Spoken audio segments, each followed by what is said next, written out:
paid as of December 2021. If further wants to find out how much money was owed to the pensioners as of the same date, and whether there are any pensioners that did not receive their monthly pensions as of January 2022, and the last part of his question, if so, how many there were. We'll have a resumption of debate on the motion of 30th, and this is the motion of supply, which was moved by the Minister of Finance last week on Friday, that the House do resolve into Committee of Supply that the House do resolve into Committee of Supply on the estimates of revenue and expenditure for the year 1st January 2023 to 31st December 2023, together with the annual borrowing plan presented to the National Assembly last week on Friday by the Minister of Finance. And join us, we've seen quite a number of members of Parliament debating the budget speech. Yes, indeed, as they continue to debate the policy statement in the budget speech, like we earlier stated, Mr. Mapani will be given opportunity to continue with his contribution, and then debate will open with other members of Parliament who indicate and who follow it live on Parliament television. So that's what shapes our day.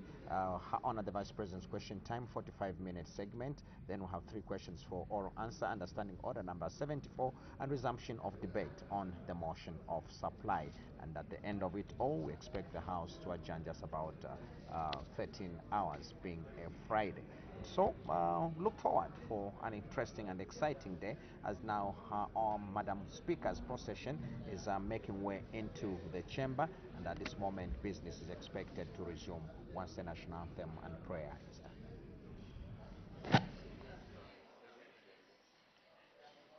Honorable members of Parliament, Madam Speaker. Yeah.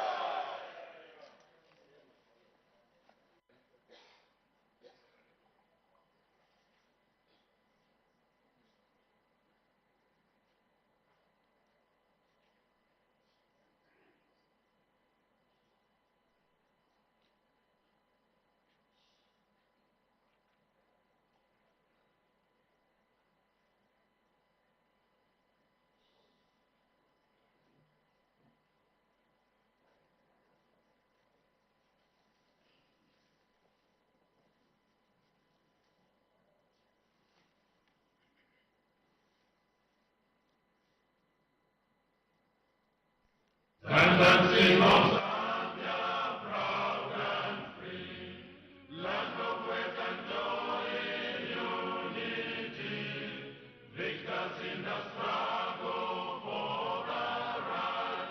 We want freedom's fight for one, strong and free. Africa is our own motherland, fashioned with and blessed by God's good hand. Let us all our people join as one, brothers under the sun. Oh, one, strong and free. One land and one nation is our cry. Dignity and peace in Zambia's sky, like a noble eagle in its flight. Zambia, praise to thee, oh one, strong and free. Praise be to God, praise be, bless our great Zambia, Zambia, Zambia. Remain we stand under the flag of our land. Zambia, praise to thee, oh one, strong and free. Prayer. Almighty God, who in your infinite wisdom and providential goodness has appointed the offices of leaders and parliaments for the welfare of society and the just government of the people, we beseech you to consider with your abundant favor us, your servants, whom you have been pleased to call to the performance of such important responsibilities in this land. Let your blessing descend upon us here in Parliament assembled, and grant that we may, as in your presence, treat and consider all matters that shall come under our deliberation, in so just and faithful a manner as to promote your honor and glory, and to advance the peace, prosperity, and welfare of our country, and of those whose interests you have committed to our charge. Amen.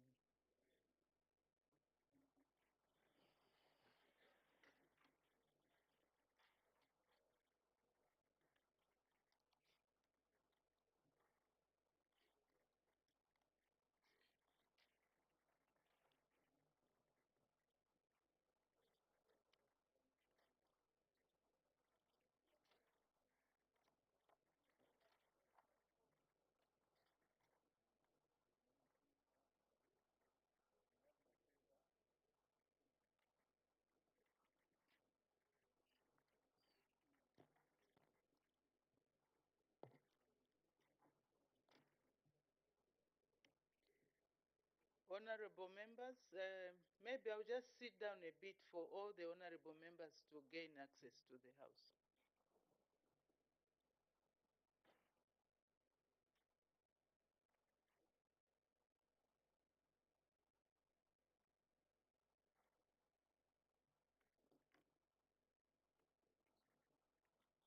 I think we have settled down.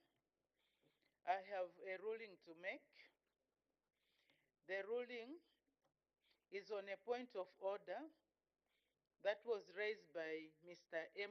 Jamba, Member of Parliament for Mwembeshi constituency, and a complaint by Mr. F.C. Chatila, Member of Parliament for Momba constituency, against Mr. M. Zulu, MP, Member of Parliament for Lumezi constituency, for using insulting language on the floor of the House. Honorable members, I have a ruling to render against Mr. Zulu, Member of Parliament for Lumezi constituency, who was found in breach of parliamentary privilege and in contempt of the House on a point of order raised by Mr. M. Jamba, MP, and complaint by Mr. F.C. Chatila, MP. As per our practice and procedure, a member who is found in breach of parliamentary privilege and contempt of the House is required to be present in the House when the ruling is delivered.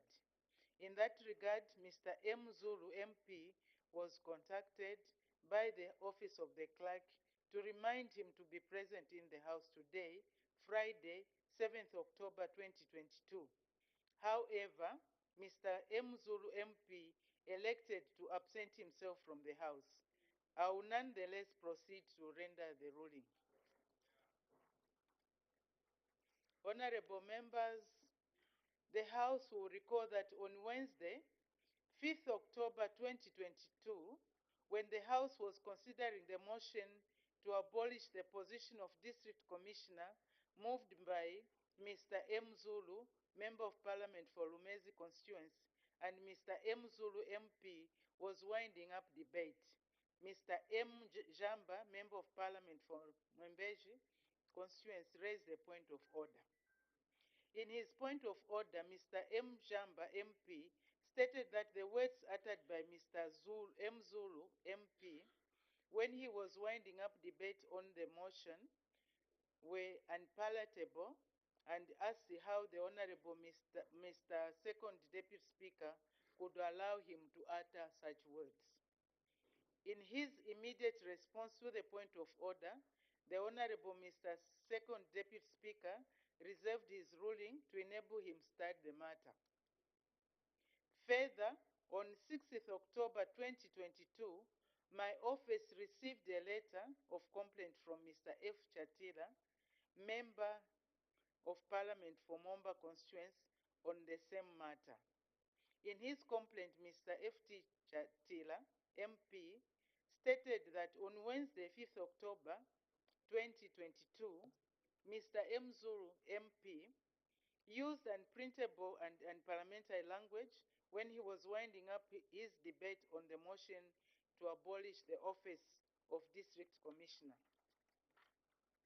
He added that the use of unparliamentary language is not only contrary to the decorum and dignity of the House, but also prohibited under Standing Order 66-2 of the National Assembly of Zambia, Standing Orders 2021.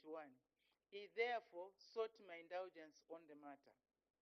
I have since reviewed the verbatim record of the proceedings for that day, as well as the letter of complaint that will now render my ruling. I wish to begin by addressing Mr. M. Jamba, MP's point of order. Honorable members, a review of the verbatim record revealed that Mr. M. Jamba, MP, in raising his point of order, did not cite the relevant standing order, and that standing order that had been breached by Mr. M. Zulu, MP, in his debate as required by Standing Order 131.3. On that basis, the point of order is not admissible. With regard to Mr. F.C. Chatila's complaint, in line with parliamentary practice and procedure, and in accordance with the rules of natural justice, on 6 October 2022, the Office of the Clerk wrote to Mr. M. Zulu, MP, requesting him to state his side of the story. In response, Mr. M. Zulu, MP, confirmed uttering the statement. He added that he had used the statement to metaphysically demonstrate that everyone in the house was an adult. Honorable members, the complaint by Mr. F. Chatila, MP, raises the issue of a member using insulting language in the House. Honorable members, our rules on parliamentary etiquette prohibit the use of unparliamentary language in the House. To this effect, Standing Order 66.1 states as follows, and I quote, "Unparliamentary language refers to the use of offensive, provocative, insulting, threatening, or obscene language in the House." End of quote. Honorable members, a review of the verbatim record shows that Mr. M. Zulu, MP, in winding up debate on the motion to abolish the position of District Commissioner, used unparliamentary language as alleged in the complaint. Honorable members, the rules of the House on etiquette and decorum, including standing orders, prohibit the use of unparliamentary language, were formulated to maintain discipline, decorum, and the dignity of the House. Therefore, honorable members are called upon at all times to refrain from the use of obscene, unpalatable, and generally unparliamentary language in their debates in the House. Honorable members, my predecessors have ruled several members out of order for using insulting language in the House. While unparliamentary language does not usually attract a stiff punishment, the language used by the honorable member for Lumezi constituency was extremely obscene, inappropriate, and demeaning to honorable members of parliament. Such conduct is totally unacceptable and should not be trivialized. Additionally, honorable members will recall that this is not the first time Mr. M. Zulu, MP, is committing a serious breach of the rules of the House. In March 2022, the Committee on Privileges and Absences found him in breach of parliamentary privileges and in contempt of the House for making a statement that reflected negatively on a fellow member of Parliament. Thus, on 23 March 2022, Mr. M. Zulu, MP, was directed to apologize to the House. Whilst rendering the apology to the House, Mr. M. Zulu, MP, misconducted himself. This matter, too, was referred to the Committee on Privileges and Absences for consideration. The committee once again found him guilty of misconduct. As a result, he was suspended for a period of 10 days. Honorable members, all this shows that the honorable member is unrepentant and wants to bring this august House into odium, ridicule, and disrepute. Honorable members, taking into account the gravity of the offense committed by Mr. M. Zulu, MP, and in view of the fact that Mr. Zulu MP is a repeat offender, I have, in exercise of my powers under Section 28(2) of the National Assembly Powers and Privileges Act, decided to suspend Mr. M. Zulu MP from the service of the National Assembly for a period of 30 days. Thus, in accordance with Section 28(2) of the National Assembly Powers and Privileges Act, which requires a resolution of the House to suspend a member from the House, I now put a question. The question is that the House accordingly suspends Mr. M. Zulu MP for a period of 30 days. As many as are of that opinion say aye. Aye. Of the contrary, say no. I think the ayes have it. The House resolves accordingly.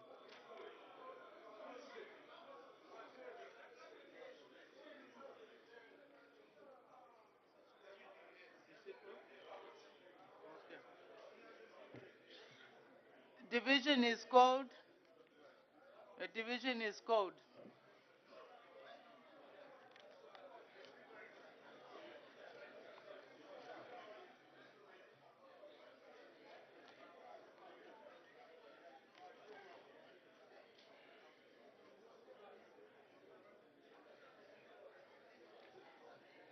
So the division is called. Ring the bells.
Right, joining us now, we're watching Parliament television, and business was resumed at 9 hours, and before consideration of items on the order paper, Madam Speaker has just ordered a ruling, and this is in respect of a point of order and a letter of complaint, respective that were raised by Mr. Jamba Majira, Mwembeshi Member of Parliament, and the letter of complaint did come from Momba Member of Parliament, Mr.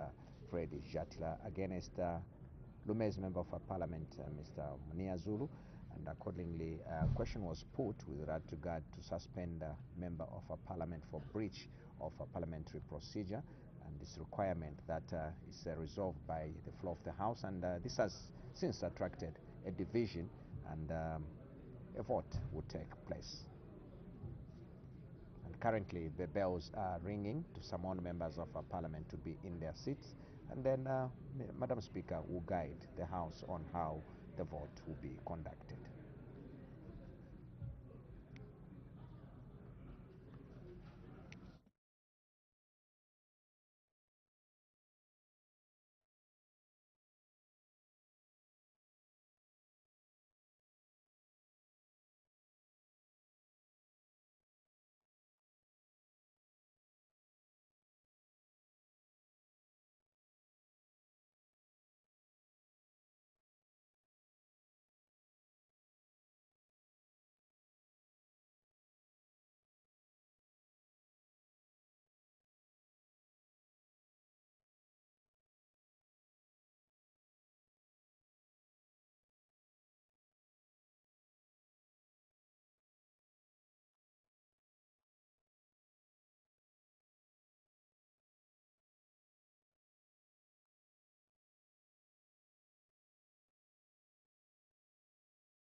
Close the bar, clear the lobbies, and lock the doors.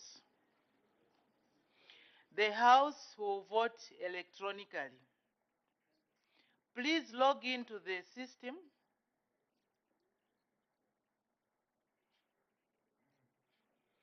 Have we all successfully logged in? If you have any challenges, indicate so that you can be assisted.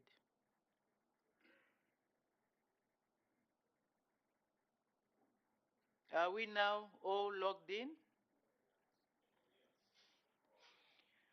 When you hear the paging sound, the vote has opened and the voting screen is displayed on your microphone unit. Select the present key. On the right side of the screen, you will see the words, "Please cast your vote." Select one of the options, yes, no, or abstain. Once you have selected one of the options, you will see the words "Votes has been cast" on the right side of the screen.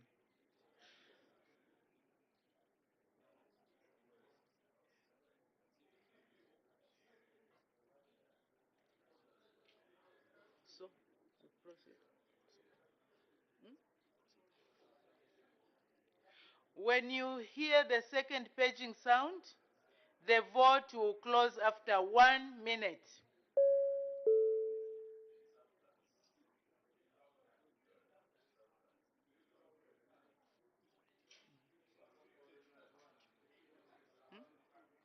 Okay. The result. Do I have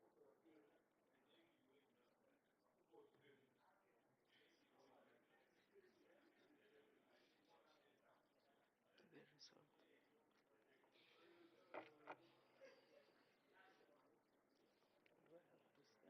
announce the vote?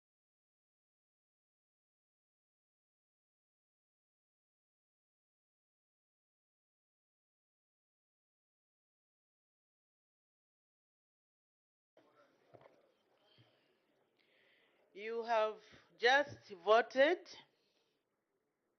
The yes 62, noes 39, 62, yes 62, noes,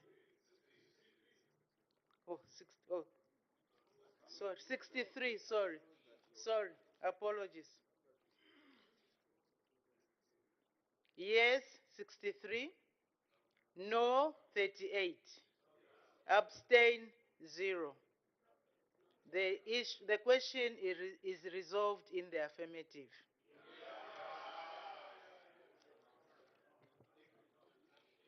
I will proceed. Honorable members, although Mr. Mzulu MP is not present in the House, I will proceed to address him in absentia. Let me inform you that the House is extremely displeased with your conduct of using obscene, insulting, and demeaning language on the floor of the House. As an honorable member of Parliament, you are expected to conduct yourself with utmost dignity. This is a house of honor, decorum, and dignity, and I'm duty-bound to ensure that the honor, decorum, and dignity of the House is protected and preserved at all times. I wish to reiterate that I will not tolerate gross indiscipline and misconduct from you or any other member. Finally, I wish to inform you that in accordance with Section 28(3) of the National Assembly Powers and Privileges Act, during the period of your suspension, you shall not, 1, enter the premises of the Assembly, and this extends to the National Assembly motel. 2, participate in any business or activity of the House or a committee to which you are assigned in your capacity as a member of the National Assembly. And 3, be paid a salary or allowance that you are entitled to as a member. I now order Mr. Mzulu MP to proceed on 30 days suspension with effect from today, Friday, 7th October to Saturday, 5th November 2022, as resolved by the House. I further direct the Chief Hansard Editor to expunge the obscene words used by Mr. Mzulu MP from the daily parliamentary debates for Thursday, 5th October 2022. I thank you.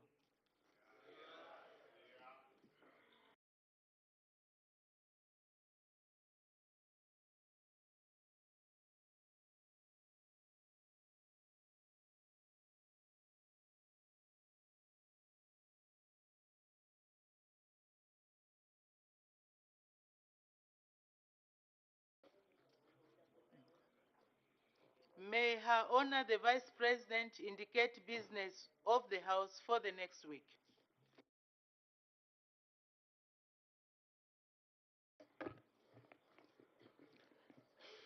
Madam Speaker, let me acquaint the House with some idea of the business it will consider next week. Madam, on Tuesday, 11th October 2022, the business of the House will begin with questions. This will be followed by presentation of government bills, if there will be any. Then the House will continue with the debate on the motion of supply on the 2023 national budget. Madam Speaker, on Wednesday, 12th October 2022, the business of the House will start with questions. Thereafter, the House will consider a private member's motion entitled Improve Conditions of Service for Councillors, to be moved by Mr. S. Chanda, Member of Parliament for Kanchivia Parliamentary Constituency. This will be followed by presentation of government bills, if there will be any. Then the House will continue with the debate on the motion of supply on the 2023 national budget. Madam, on Thursday, 13th October 2022, the business of the House will commence with questions. Thereafter, the House will consider presentation of government bills, if there will be any. After that, the House will continue with the debate on the motion of supply on the 2023 national budget. Madam Speaker, on Friday, 14th October 2022, the business of the House will start with Her Honor the Vice President's question time. Thereafter, the House will deal with questions. The House will then consider presentation of government bills, if there will be any. After that, the House will consider the second reading stage of the bills. 1, the Zambia Qualifications Authority Bill, National Assembly Bill number 17 of 2022. 2, the Zambia Institute of Secretaries Bill, National Assembly Bill number 18 of 2022. 3, the Zambia Development Agency Bill, National Assembly Bill number 19 of 2022. And 4, the Investment, Trade and Business Development Bill, National Assembly Bill number 20 of 2022. Then the House will continue with the debate on the motion of supply on the 2023 national budget. I thank you, Madam. Thank you.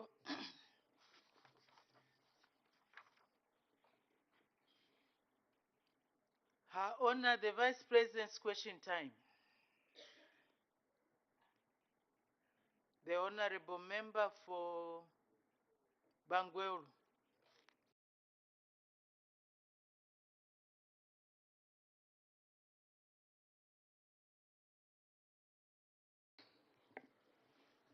Thank you, Madam Speaker.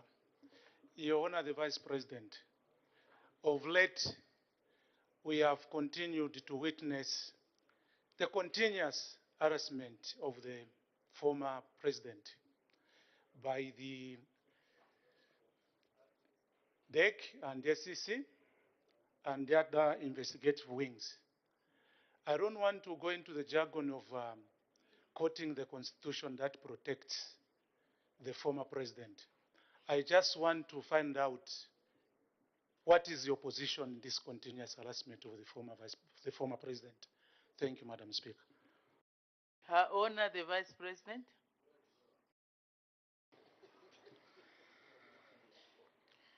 Thank you, Madam Speaker, and I would like to thank the Honorable Member for Bangweulu for that question, which I understand refers to what he calls harassment of the former President of the Republic of Zambia. And he asked for our position. The position of government is based on the Constitution and the laws that guide our land. And within the laws that guide our land, we know the former president or the president cannot be prosecuted while enjoying the immunity. But this does not mean investigation. Investigation is a different matter altogether. And you cannot bring a matter, for example, because we know for the president to be prosecuted, the immunity should be removed or must be removed. And any former president, and we are blessed to have only one now, cannot be taken for prosecution without removing immunity. But how do you remove immunity even if you want it without any evidence at all? And Madam Speaker, how do you get evidence without any investigation at all? What I'm saying is that investigation must be seen as different from being prosecuted. And nobody, if there is anything wrong in the manner of investigation, for now we attribute it to the investigative wings, not because we have made any decision to harass him. They are investigating every day, and I believe on all of us. Thank you. Thank you. The Honorable Member for Shiwangandu. Thank you so much, Madam Speaker. I will provide a rider on the question that was posed by Honorable Kasandwe. Now that you have made it clear that investigations have been instituted to ascertain whether the presidential immunity should then be brought to this August House. Order, Honorable Member, I don't think that was the response. No, Madam Speaker.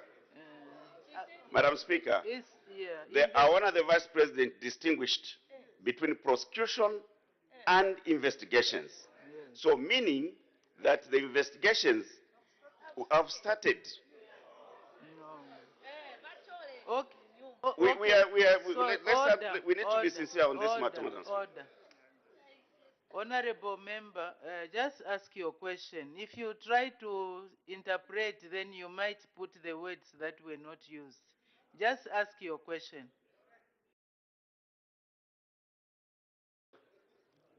Your Honor the Vice President, why is it such a challenge for the investigation wings to be open and transparent, to make it clear to the former head of state that we want to investigate you, so that Order, Honorable I don't know how members. many vice presidents we have on the other side, Let's Madam Speaker. allow Honorable Member for Shiwangan, do not engage the members. That's why the presiding officer is there. Honorable members, let's allow the Honorable Member to ask his question. Otherwise, we'll miss the question and will not hear what the question is all about, and it will be difficult for Her Honor the Vice President to answer. So please, let's listen quietly. May the Honorable Member continue. Madam Speaker, it's very important that we are dealing with a very important office. For all of us who are former ministers, it's okay, you can, investigators can come anytime and we're ready. Very true. I know you're excited about the concocted figures we're hearing. Order. Madams, Honorable member, order. If you have order. Order, honorable member for Shwangandu. Order, honorable member for Shwangandu. Honorable members, let's just ask the questions to avoid unnecessary comments and attracting reaction. Please ask your question. my question, Madam Speaker, to our Honourable Vice President, why is it so much of a challenge for the investigation wings to be transparent and open so that the President can avail himself for these investigations other than sneaking into his properties, which can be trespassing? I thank you. Her Honor the Vice President. Thank you, Madam Speaker, and I thank the Honorable Member for that very important question. And it gives us maybe an opportunity to actually speak to the people that certain allegations should not be even entertained. Madam Speaker, who is told that we are now going to investigate you? Is that what happens? Is that what happens? Is that an investigation? Or is it questioning? Investigation is investigation. I stand here, I don't even know whether I'm being investigated. So I don't know what kind of investigation that is. If that is the way, then there should be no investigation on such a person. If the person is going to be told, now, we have instituted an investigation on you for this and that, I think let us be sincere, Madam Speaker, here, that we are dealing with the people and every Zambian has rights. The former president has rights within his office. But to say the investigative wings should be clear and transparent in investigating and telling the people to be investigated that now we are investigating you, I don't know. I don't know. But I think let us take it that if there is, and I have not said there is investigation taking us towards immunity. No. But I've said everybody can be investigated. That includes the former president. I distinguished, Madam, the issue of prosecution because nobody, I think by law, nobody would allow that. That is by the Constitution. But investigation is on all of us. Thank you, Madam. Thank you. The Honorable Member for Chiengi.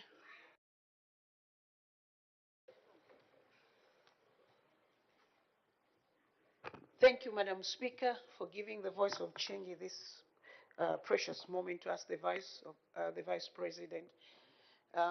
Madam Speaker, her Honor is on record on this floor of the House assuring the people of Chiengi, Kashikishi, Kaputa, and Nsama regarding the road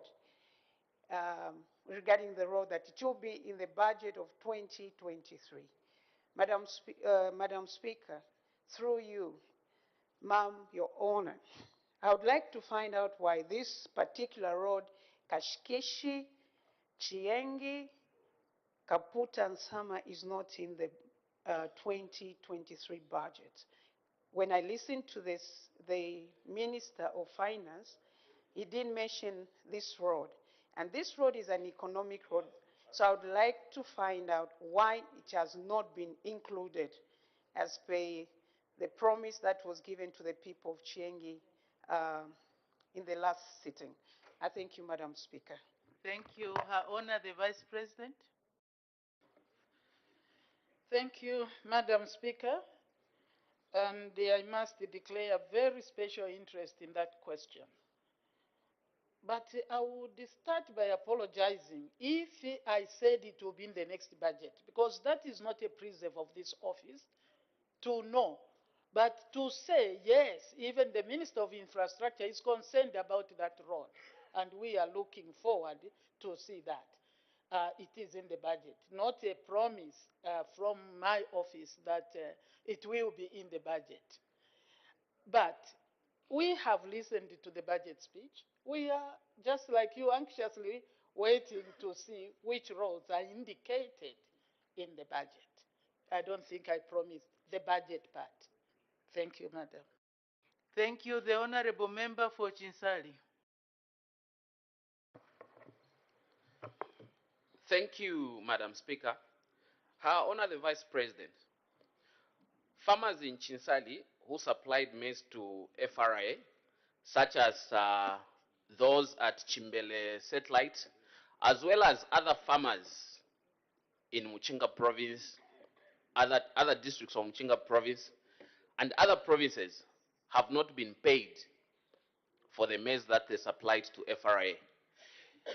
They requested me today that I should ask you when the government is going to pay and complete paying for the maize that FRA has bought from our farmers.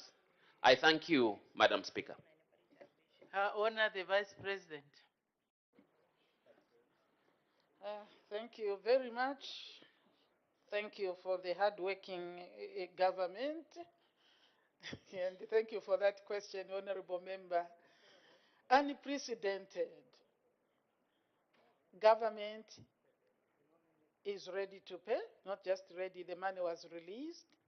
I am saying unprecedented because the first batch of farmers who supplied maize to government, indeed through FRA, have been paid. The second batch, the money was released on Wednesday, and they will be paid in full. I think the money from Chipiri can dance again. The Honorable Member for Kafue. Thank you, Madam Speaker. Your Honor, the Vice President, because of the CDF that has grown significantly in the New Dawn government, most of the activities now we are being advised to undertake them under CDF, and we tried to do that in terms of costing a 2-kilometer township road. Obviously, what we were given would have gobbled up the entire CDF money without doing anything else among the many challenges. So the question, Madam, Your Honor, the Vice President, seeing that we can't do township roads from CDF, what is government position at this point in time regarding the construction of township roads? I thank you. Her Honor, the Vice President. Thank you, Madam Speaker. And I would like to thank the Honorable Member for Kafue for that question. Maybe we need a little bit of clarity. I hope I will not put government into one thing. In the course of decentralization, which we can physically see by the disbursement and the appropriation of the CDF to the constituencies, it has not stopped the local government to work on feeder roads and township roads. So the function still remains under the local authorities. That is the issue of township roads. It's not that it is no longer on the books. So there will be these functions. It's not like CDF will do everything. The tarmac, it doesn't matter. I'm talking of roads, whichever type of road, whether it's gravel, whether it is tarmac, no one has said you cannot go the local authority ways. Those roads which were under local authority, the feeder roads, the other roads, they are still under those functions. CDF, it's you to decide how quickly you want something done. I think that is the way I would respond. Thank you. Thank you. The Honorable Member for Petauke Central.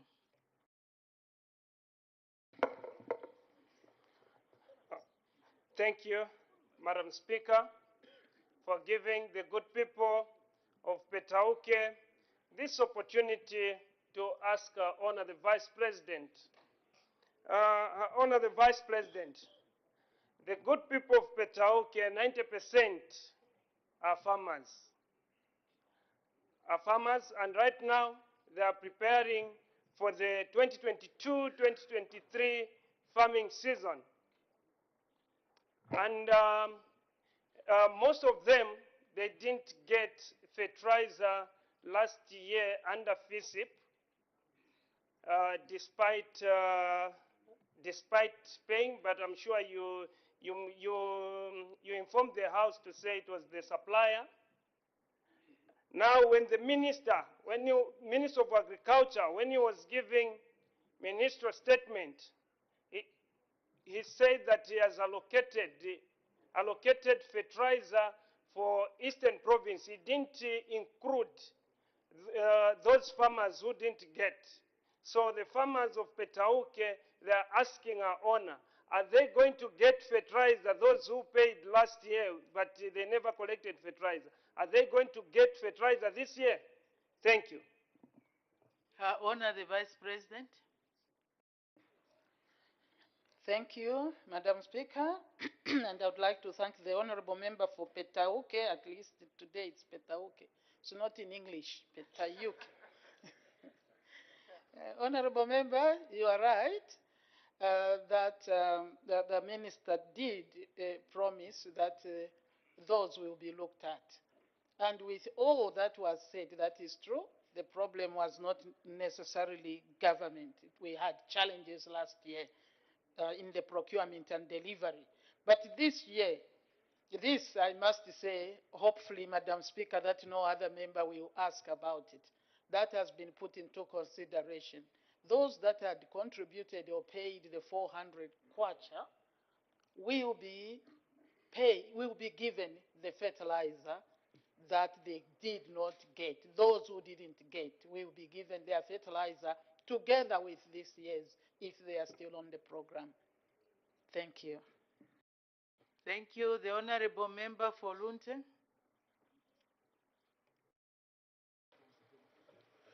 Thank you, Madam. Your Honor, the Vice President, on the 9th of September 2022, His Excellency Mr. Hakainde Hichilema, President of the Republic of Zambia, addressed the nation through this august House. As he reflected on what he termed as a good governance environment, he indicated that the fight against corruption was going to continue. And off script, he said to the House and the nation, watch the space next month. Following that, we have seen the arrest of KBF and several opposition leaders. We have seen the searching, or is it the investigation of former President Edgar Lungu. Your Honor, the Vice President, could this be the implication of watch the space, or we still need to continue watching the space? Thank you, Madam Speaker. Honor the Vice President. Thank you, Madam Speaker, and I would like to thank the Honorable Member for Lunte for this question, referring to the speech of His Excellency President Mr. Hakainde Hichilema on good governance. And that is, the position of the President is very clear, that the fight against corruption continues. It didn't say it is on certain individual, but the fight truly continues. And all of us must watch the space. Just in case you find yourself in that space. And there will be no sacred cows. That was part of what the President said. Honorable Member, no sacred cow. And for me, I look this way, and I look that way, and I look that way, even that way. Watch the space. All of us as Zambians, let us desist from corruption. There is no way you can start imagining things that this government can sit and start planning selective thinking. No, because that is what I deduce. I'm sorry if I've put words in your mouth. No, it is the corruption fight will continue. And we pray it goes very well without anybody being victimized. We are also candidates for investigation, and we can be found also corrupt. They can investigate us now. For us, we have not even said wait until. No. The investigation, the fight goes on, and all of us must watch the space. Thank you. The Honorable Member for Vumbwi. Vumbwi. Vumbwi.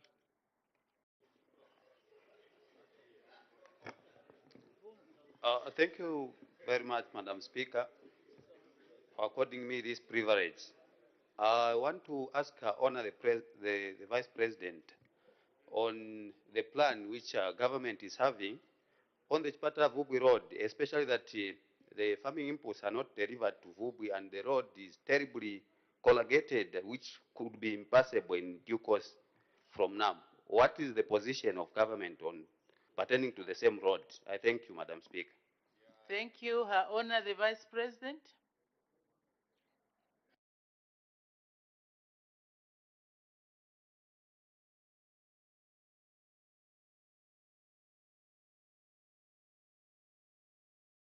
Thank you, Honorable Madam Speaker. I thank the Honorable Member for Vumbwi for that question. Let me also thank the Minister, because I didn't even know he was around.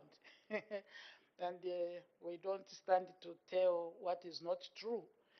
And we are assured as people of Vumbwi that the maintenance works will continue on Chipata Vumbwi Road to make it at least passable for the future.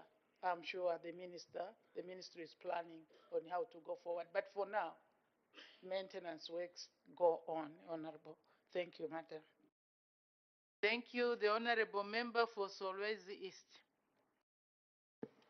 Thank you very much, Madam Speaker, for giving the good people of Solwezi East to ask Her Honor the Vice President a question.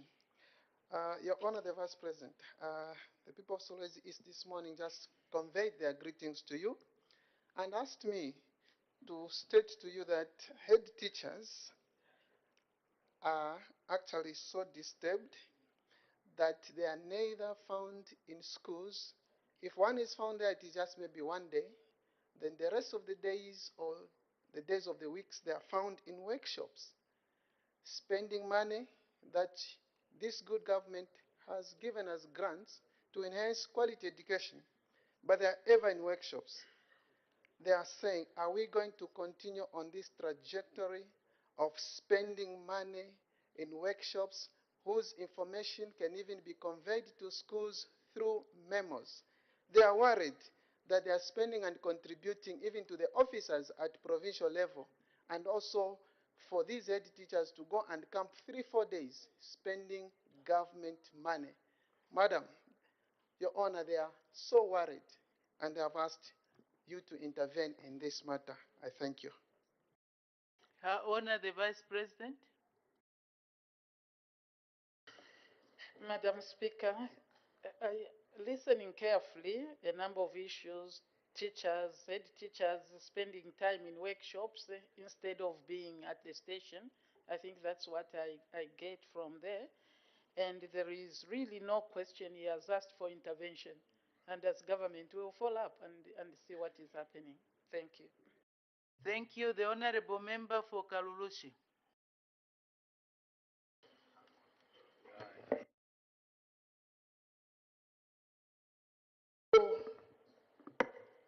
Thank you, Madam Speaker, for giving the good people of Kalulushi an opportunity to ask Her Honor the Vice President over the issue of the high level of crime, particularly in Chambishi. Her Honor the Vice President, the level of crime in Chambishi is appalling, where today, for example, in Twaiteka Ward, you have thieves knocking on the doors of residents and asking them to open. And if they do not open, they'll make sure the door is open. Our residents today are living in fear. And this is attributing to two things, Madam, I honor the Vice President. the closure of Chambishi Metals, which we as the people of Kalulushi constituency have been waiting for the reopening, or I'm not sure if it's looking for a new investor. We have been waiting for a very long time. And the other issue that is attributing to the high level of crime, particularly in Chambishi, the youths were given the dump site in NFCA, where they were getting, I don't know whether you call it chrome or whatever it is, but from last year, NFCA has closed it up, meaning our youths that were benefiting from that dump site are no longer benefiting. And this is attributing to the high level of crime in Chambishi. I honor the Vice President.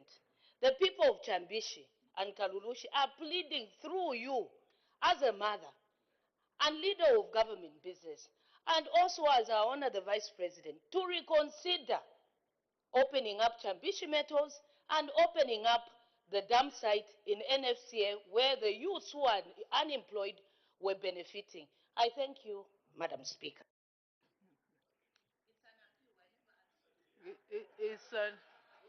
It's an appeal, so I don't know if Your Honor the Vice President wants to say something towards that appeal. On these two special requests from the good people of Chambishi who dearly love you.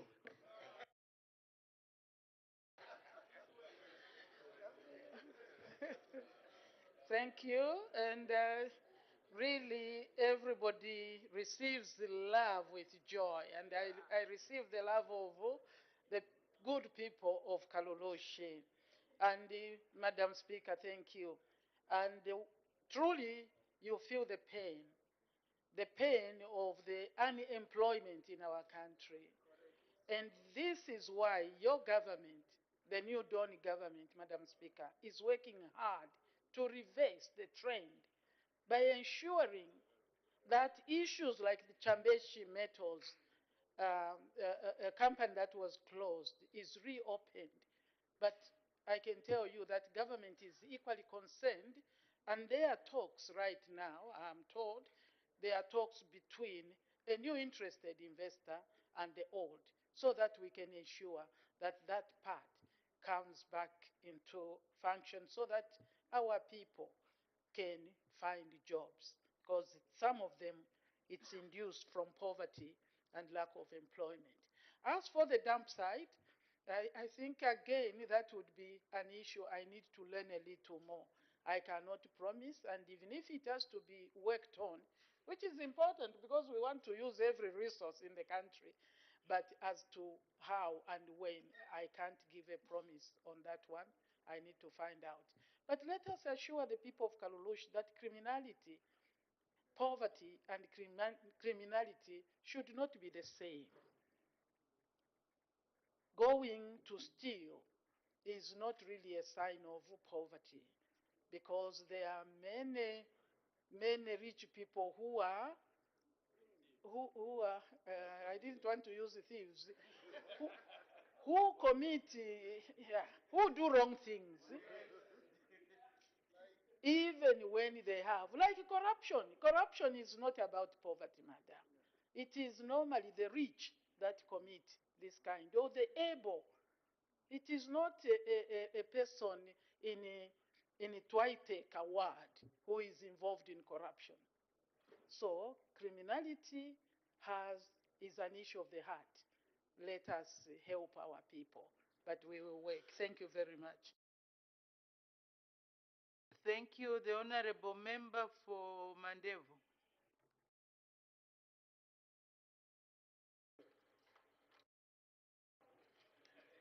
Thank you, Madam Speaker, for giving the people of Mandevu to ask a question to our Honor the Vice President.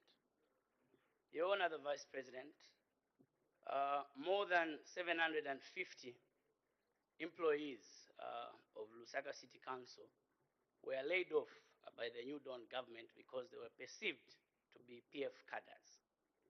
Our constitution, Your Honor, says that you are supposed to be maintained on the payroll until your separation packages are paid. which is not the case. It was rather gratifying to listen to the Minister of Finance saying that going forward, the government intends to pay repatriation packages within 3 months. I would like to find out from you, Your Honor, the Vice President, when will you consider the people that were fired by the Lusaka City Council? When will you pay them their separation packages? Because some will now start dying because of destitution. I thank you. Thank you, Her Honor, the Vice President. Thank you very much, Madam Speaker, and I would like to thank the Honorable Member for Mandevu. Except it becomes very difficult, I don't know which evidence the Honorable Member would deduce, that the employees of Lusaka City Council were fired because they were PF. I think that would be a strange kind of behavior, and probably, I don't know whether they have evidence to that effect, a letter written to them. But what I know is the councils, particularly Lusaka, there were people that were laid aside for them to verify the qualifications. And I think that is part of our agenda. Even when we came here, Madam Speaker, we talked of professionalism. I think everybody must meet their qualifications. This is a challenge that everybody has, that people are sitting in offices where they are not qualified for. I think the honorable member must also be concerned. But when it is verified that they are qualified for the job they were doing, I am sure they should be put back. And if they were not qualified, then it's just in order that they stay away, because then there's something wrong. All of us here must have grade 12. That's a prerequisite. If we are found, if you find that Nalumango doesn't have a grade 12, I think it is in order to put me aside, and quickly I should show my grade 12 certificate. If I fail, don't say, no, because she is UPND, that's why she's no longer Madam Vice President. Thank you, Madam. Thank you, the Honorable Member for Nalolo. Thank you very much, Madam Speaker. Your Honor, the Vice President, on 17th September 2022, the National Heritage Conservation Commission announced that they've engaged a consultant to engage traditional leaders in Western Province and other stakeholders on the declaration of the Barossa Plains as a national heritage site, World Heritage Site.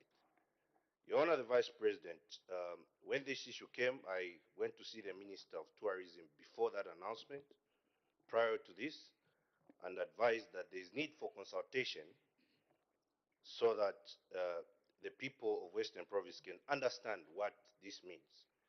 My question to you, Your Honor, the Vice President, is that the traditional leaders and the other stakeholders, who are the other stakeholders? Because we have members of parliament from Western Province here who've not been consulted, and I must confirm that almost all members of parliament have Barossa Plains in their constituencies, and we also have a caucus in this house on conservation and climate change. Are these part of the other stakeholders who will be consulted? Thank you very much, Madam Speaker. Thank you, Her Honor, the Vice President.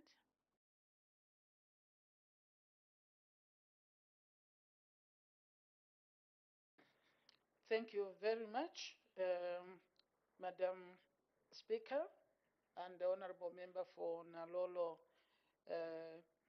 What I get is, as it is generally, we are in a dispensation of consultative governance. That means even in this process, we will involve all of the stakeholders. The consultations will go on before anything is done. We are assured of that. Thank you, Madam.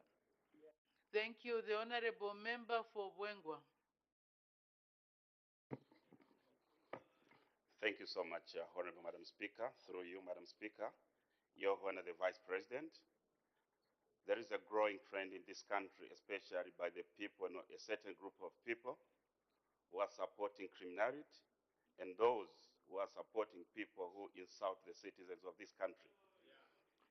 Now, I have a concern. My concern is the fight against corruption in this country by this new Dawn regime. I just want you to educate the nation in this House, Your Honor, the Vice President, that when you are investigating, when the people, when this government, the law enforcers, when they are investigating the people who committed crimes in the previous regime, today, even those who are committing crimes today, are you, as a government, are you investigating them through, through a tribalism, or you investigate them according to the crimes which they committed, or it is based on tribalism, or it is based on the number of cases they have committed? Thank you so much, Your Honor, the Vice President. Her Honor, the Vice President. I have no hammer. I just have words. Thank you, Madam Speaker, and I would like to thank the Honorable Member for Bwengwa. And I'm answering, Honorable, you sit in your chair. Honestly, when you ask a question, you wait for the response. I thought that was part of it. Oh, to hear me more.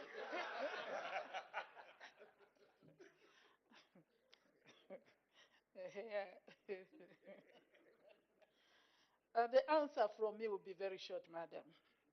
The fight against corruption can never be taken to tribal lines.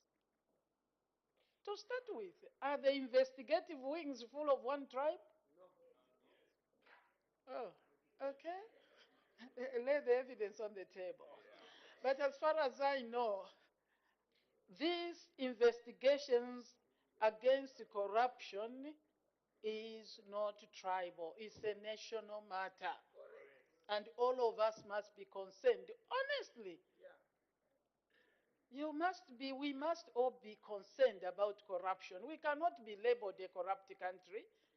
No. It is the few. I want to be careful with the words. It's the few people that are involved that make us all look bad. And therefore, the fight against corruption should not be at any one given time attributed to a tribal issue. I think there was this question earlier when we came to this house. And my response was that you cannot hide in a tribal, because there is no tribal which is full of corrupt people.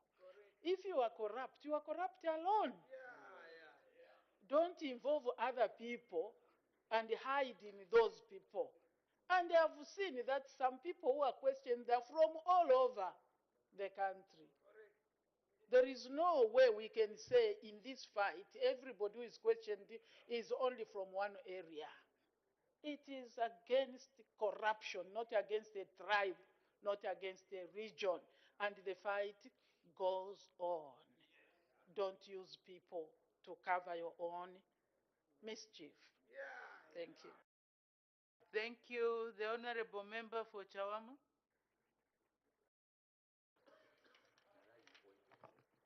Thank you, Madam Speaker. Madam Vice President, on Monday, October 3rd, 2022, Pamela Chisopa and 12 others were found in a house in Chalala. The concern of the communities, in particular Chawama, is the way that the police handled this situation. They did not disclose from the beginning that there were 12 others involved. What assurance can government give the nation and the people of Chawama that there aren't any similar groupings of abductors and victims out there? I thank you. Her Honor the Vice President.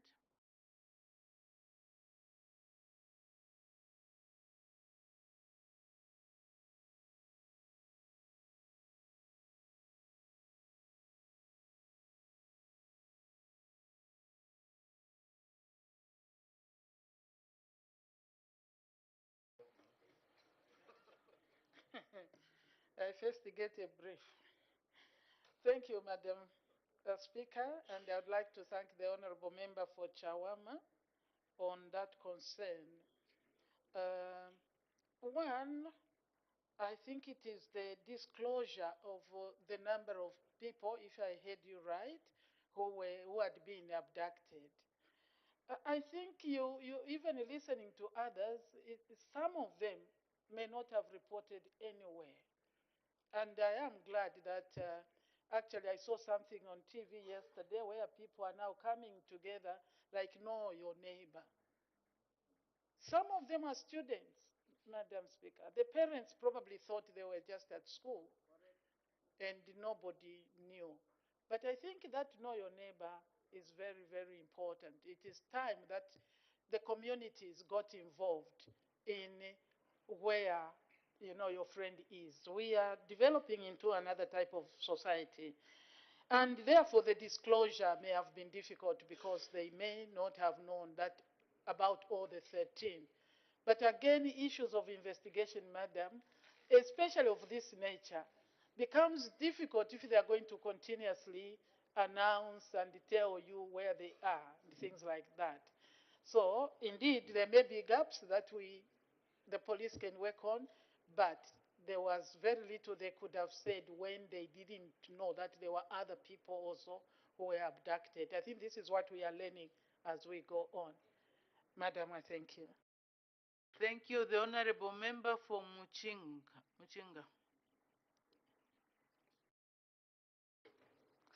Thank you, Madam Speaker, for giving the good people of Muchinga an opportunity to ask the question. On 27th of September 2022, a bridge that links 3 wards in my constituency, that is Luksash Ward, Chisomo in the Valley, and Sancha, that bridge collapsed, making it very much impossible now for the 3 wards to be linked. In short, there is no any movement because that's the only bridge. The question to Her Honor the Vice President is, what emergency plans is her office putting in place to make sure that this bridge is worked on before the onset of the rain season, or rather before the rains start, so that people can have access to the valley and the other areas? Madam Speaker, I thank you. Thank you. Her Honor the Vice President. Thank you, Madam Speaker, and I would like to thank the Honorable Member for Muchinga. Madam Speaker, I think you have ruled on issues of this nature. One, it would be important to know whether such an issue has come to the office. Because for you to wait until the bridge completely collapses and then you want to come and raise a matter here, we can't even discuss, and know exactly what help can be rendered, may not be as helpful, and the help may not come as fast. But when you come to the office, we can, because DMMU is for the people. And where there is a genuine reason, I think we try to work as fast as we can. If we can't, we work with infrastructure to see that the people are not cut off.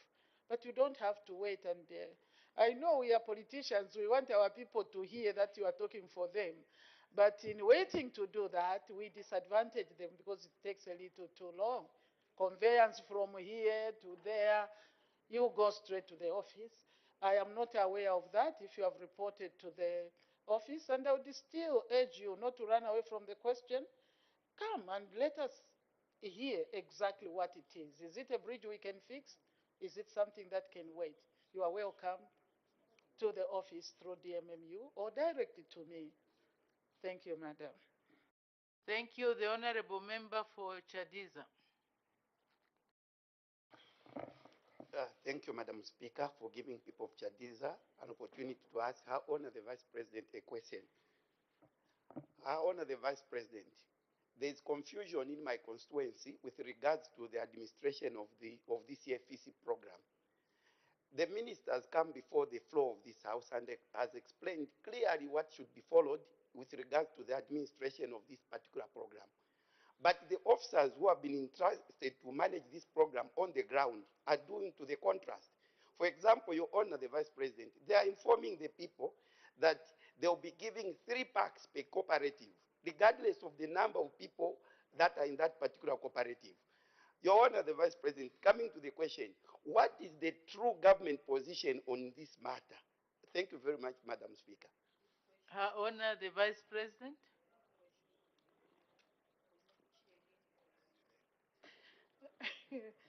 Indeed, it's a strange question. It's a strange scenario.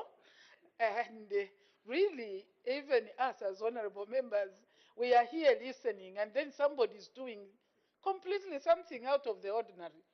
Did I hear you right? That is 3 bags per cooperative. 3 packs. That means you are saying how many? 18. Honestly, irrespective of the number, and the cooperative is not made up of 3 members, that would not be a cooperative.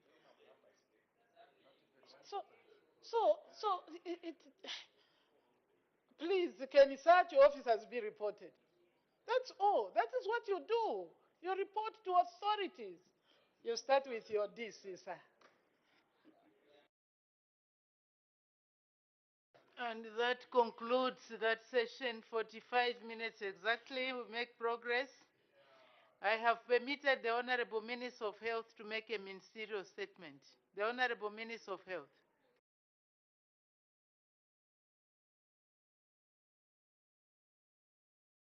As the Honorable Minister comes, Honorable Member for Chilubi, you have indicated continuously for a point of order.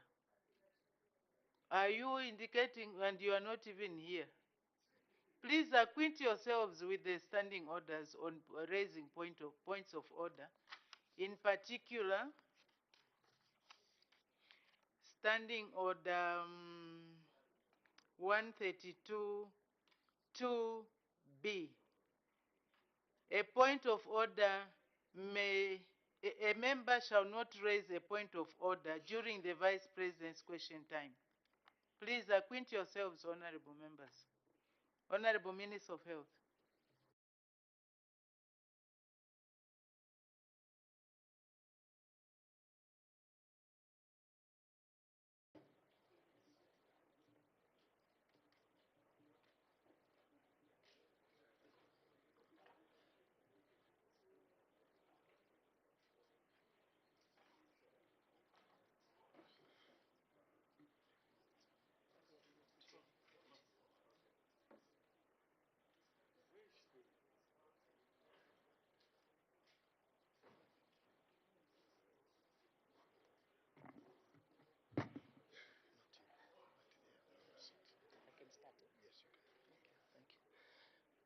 Thank you, Madam Speaker, for the opportunity to give this statement,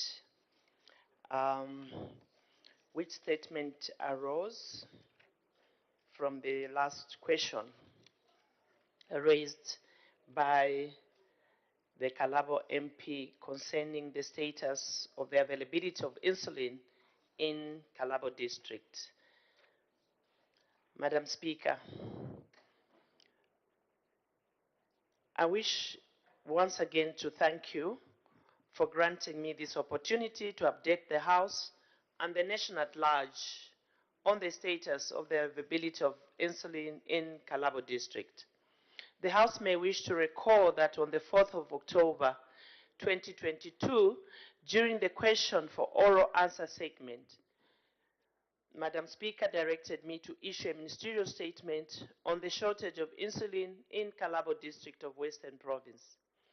Additionally, Madam Speaker, you guided that a fact-finding mission be undertaken to get to the people on the ground in Kalabo to establish whether this insulin is indeed available and come back to this House on Friday, 7th of October 2022, with a statement on this matter. Madam Speaker, you also directed, your directed followed the question that was posed by Honorable Miuti, Member of Parliament for Kalabo Central Parliamentary Constituency, who wanted to know whether government was aware that there is a critical shortage of insulin at all public health facilities in Kalabo District, and if so, what urgent measures are being taken to ensure availability of insulin in the district to prevent loss of life. Madam Speaker, Kalabo District has a total number of 33 health facilities and an estimated catchment population of 102,000 people. The breakdown of the health facilities in Kalabo District are as follows. A, 2 first-level hospitals. B, 12 health centers. C, 19 health posts. Madam Speaker, the House may wish to note that out of 33 health facilities in Kalabo District, only 2 health facilities and the District Health Office are expected to store and administer insulin, considering that this is one of those specialized drugs. Madam Speaker, I wish to inform the House that government through the Ministry of Health undertook a fact-finding mission on the 6th of October 2022 to the 3 facilities, namely Kalabo District Health Office, Kalabo District Hospital, and Yuka Adventist Mission Hospital. I'm pleased to inform the House that the findings of this technical mission are as follows. A, Kalabo District Health Office. The technical team found that from January 2022 up to date, the District Health Office has had a total of 40 vials of soluble insulin, short-acting insulin, and 74 vials of Mixtard, which is a combination of short and long-acting insulin. The expiry date for this insulin stored at this facility is September of 2023. B, Kalabo District Hospital. The Technical Commission team found 2 batches of soluble insulin. 110 vials with expiry date September 2023. 2, 5 vials of soluble insulin with expiring date of October 2022.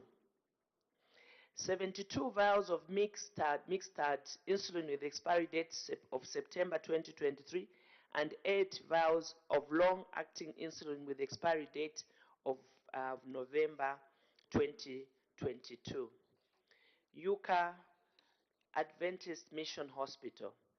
On the day of the visit, the Technical Mission team found 20 vials of soluble insulin, which is short-acting insulin, with an expiry date of September 2023, 20 Mixtard insulin, which is a combination of short-acting and long-acting insulin, with expiry date of September 2023, and 7 long-acting insulin expiring in November 2022.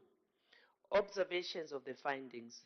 Madam Speaker, allow me to make the following observations on the findings of the Technical Mission team. A, Kalabo District has a total of 155 vials of soluble, which is short-acting insulin, and 146 vials of mustard, a combination of short and long-acting insulin, and 15 long-acting insulin, translating into 4 to 37 months of stock based on consumption, which relates to population that would need this.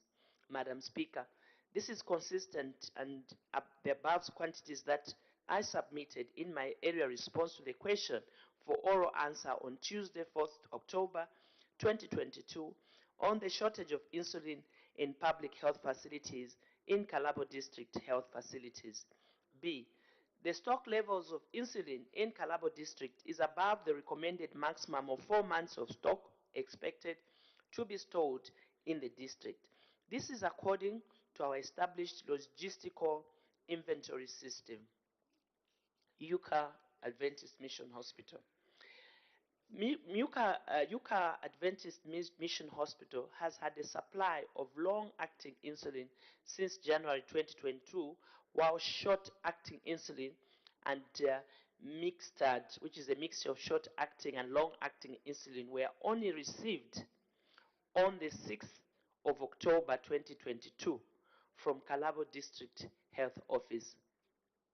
Madam Speaker, as I conclude, allow me to state that Kalabo District is overstocked with insulin, and my ministry is putting in place interventions to facilitate redistribution to avoid wastage of insulin due to expiration. Allow me to also state that not until the 6th of October 22, Yuka Adventist Mission Hospital has had available long-acting insulin Y soluble, short-acting insulin, and mixtard insulin, which is a mixture of short-acting and long-acting, were not available. And I wish to lay on the table of this House the following documents for verification. A goods received note, and B, a stock control cards. Madam Speaker, I submit. Thank you.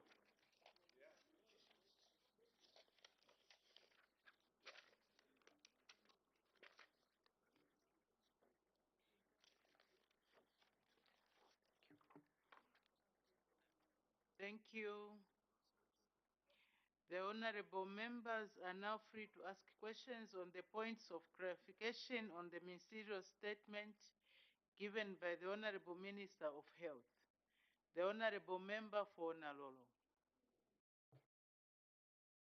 Thank you very much, Madam Speaker, and thank you very much, Honorable Minister, for your statement.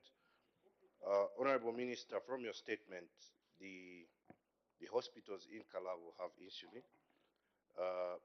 What are you going to do to your officers from the Ministry of Health who have portrayed a picture, evidently, from the concerns raised by the Honorable Member of Kalabo, that they had no insulin, putting the risk of lives of so many people? Thank you very much, Madam Speaker. Thank you. The Honorable Minister of Health.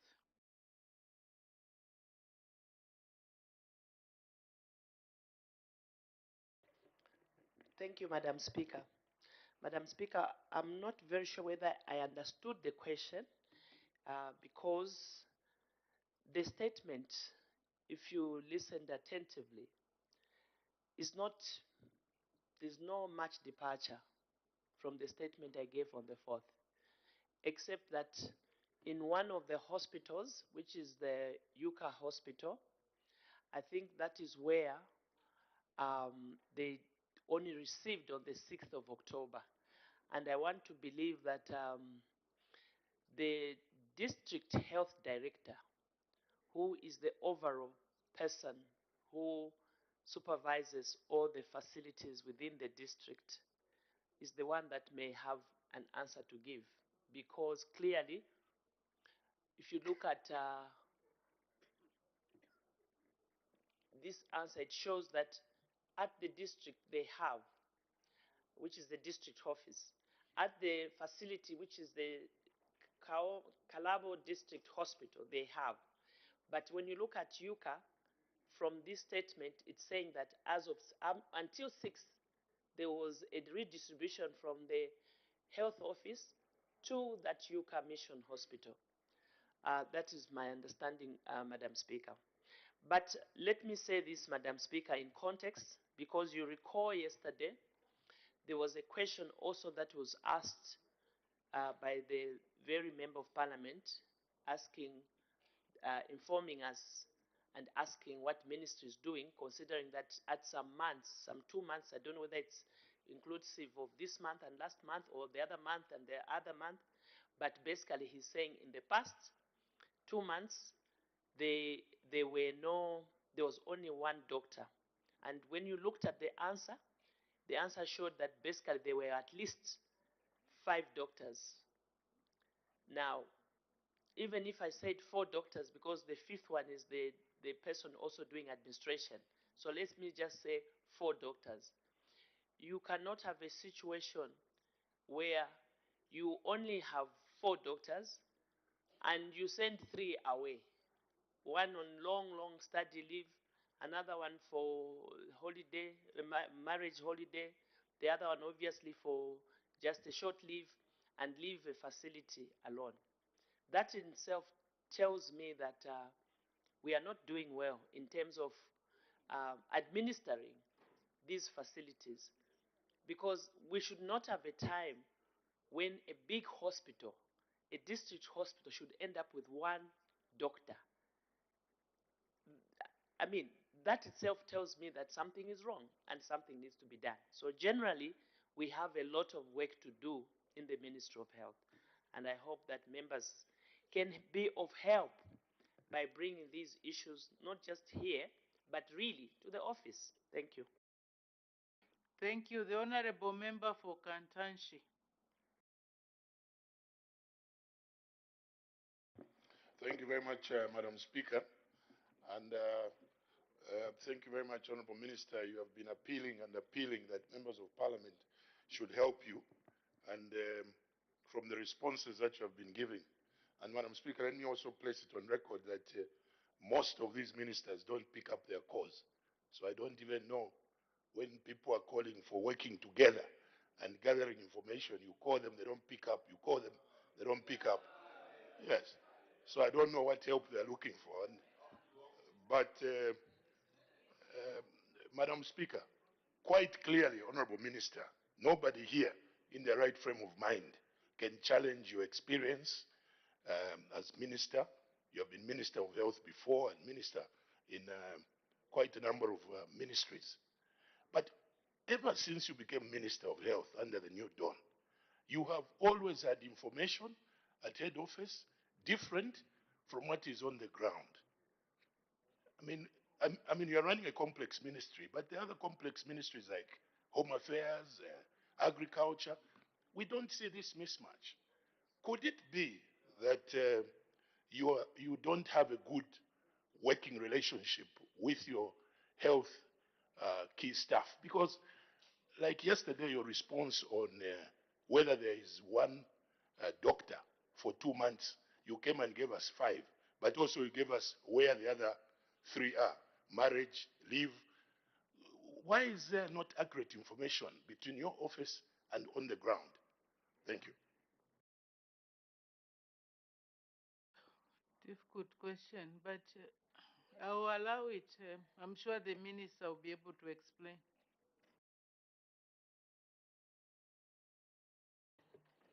Thank you very much for that question. Madam Speaker, the short answer to that is that we have taken over a very difficult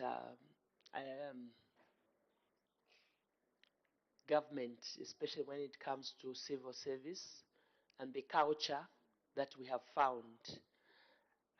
One of the things we were told by His Excellency upon appointment was that his agenda was to unite this country for development, and that we must go into this ministry by starting to embrace everybody.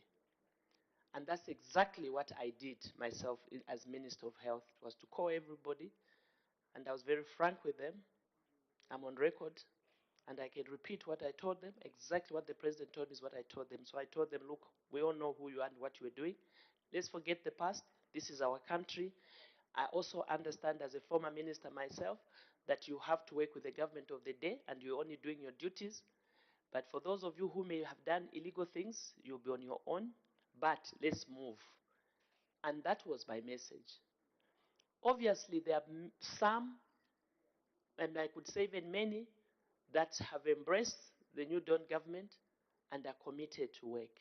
But like in all systems, we still have quite a good number, unfortunately, that are working to undermine the new administration.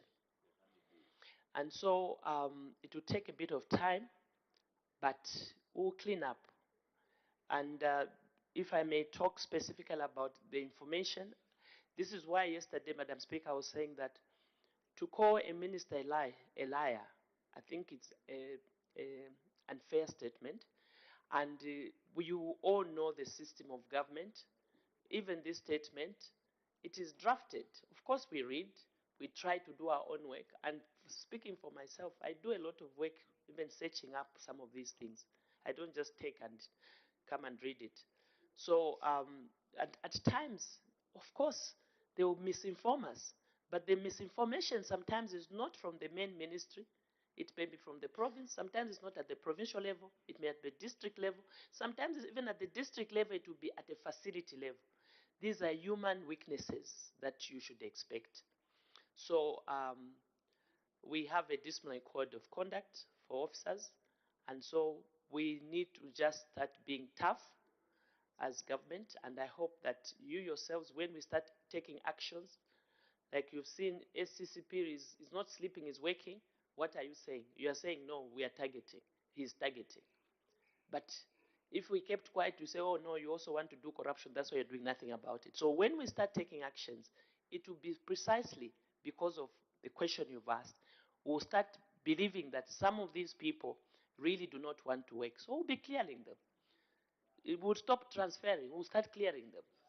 So that's what we are going to do, and we just want to say that let's work together. You say, Madam Speaker, they're saying that they phone us, we don't answer phones. Madam Speaker, you know, it is another unfair statement. Unfair statement because right now I'm in Parliament. Phones are ringing. Somebody thinks I'm ignoring their phone calls. I leave this place, I'm in the office, I'm working, I'm meeting people. I'm working for the same people to make things move. The phone, Madam Speaker, rings from morning up to 01, or up to the following morning. And you know what our friends did, which is so unparliamentary? They took our numbers, put it on their Facebook page as PF, and said, phone them now, disturb them. Very childish kind of politics. So, Madam Speaker, that's why, you know, for some of us, we respect our colleagues as colleagues when it comes to work. When it comes to work, because we know that we cannot succeed without working with them. It is them that want us to fail. And deliberately, some of them will not even tell you. They will keep quiet. They'll go on radio and start misinforming the public. Gentlemen, ladies, please, through the speaker, let us work together. And the speaker has been telling us to work together, especially for health. Because you know the way life is, Madam Speaker, it will be your own loved one who will die because there's not ABCD. Because you yourself, you have not used this opportunity to build.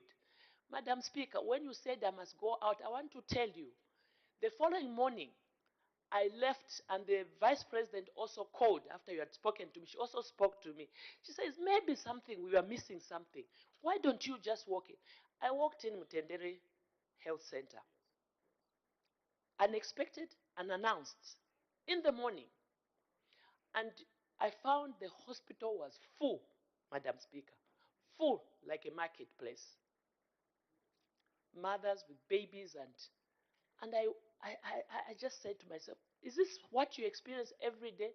They said yes. I said, why? They said, well, things have improved now. We are having more people in hospitals. They said to me, and I recorded that, Madam Speaker. They said to me that, one, you have improved. We were getting 9,000 every month as a grant.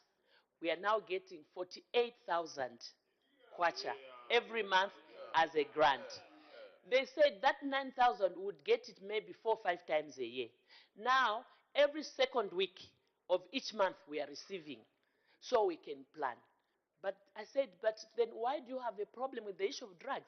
I said, can take me to your pharmacy. I went, I found a young lady there. When I spoke to those women who were there, I said, any complaint? They said, no, everything's okay. I said, that's your problem as Zambians. I've come, you are saying everything's okay. As soon as I leave, you go on social media and say, there's no this. Tell me I'm here. Obviously, I think they were scared to talk because the nurses were with me. So I went into the pharmacy, and into the pharmacy, Madam Speaker, I found a lot of drugs, medicines. But the pharmacist told me, don't see so much and think everything is 100%. with your naked eyes because you're not a pharmacist. I'll tell you as a pharmacist, currently, our stock levels, if you ask me for ARVs, she said we're at over 90%. Malaria, we're over 80%. Then she said to me, but we have drugs, which I can tell you we're at 30%, and some 0%. I said, which one do you have 0%? She said, fragile, we have run out. And these antibiotics were under 20%. So when we are looking at some essential everyday drugs, we are not doing well. But the big ones like malaria, ARVs, all these ones, TB, we are over 90%. We have no issues. She also said something to me, Madam Speaker. She said, the problem is the demand. Even with the money you've given, she said, we are getting drugs from ZAMSA. We are also getting drugs from the district. We are also buying our own. You increase the grant for drugs from the less than 10%. Under the previous administration, you have allowed us to get drugs 30%. But she said, even with that, it's not enough because the demand is high. Because people are coming for everything, they are making sure that they're coming to the facility. So you need to improve on that. Madam Speaker, I'm saying this to you so that people can understand. When the MP said all the facilities has no drugs, I think because he didn't understand that specific drugs, you can really find them at UTH or at a district hospital, depending on the nature of the disease. But those essential drugs, the essential health kits for everyday coughing, diarrhea, those are the ones you find at the local facilities. And sometimes, I want to say only one point, Madam Speaker, and I hope that the public, through you, can hear this. There is need for the MPs to make all their communities to subscribe to NEMA. So when you are a NEMA patient, it helps. If you are not a NEMA patient, they give first priority to NEMA because everybody by law is supposed to subscribe to NEMA. So please, you will find that, those that are on NEMA, they have no problem about, oh, I don't have money, I have to pay. So that is another issue that people must take on board for them to understand. Madam Speaker, I could go on to help my colleagues to understand these issues of drugs. We are on course, and we shall be well. Very soon we'll be able to talk about over 80% on all essential drugs. I thank you, Madam Speaker.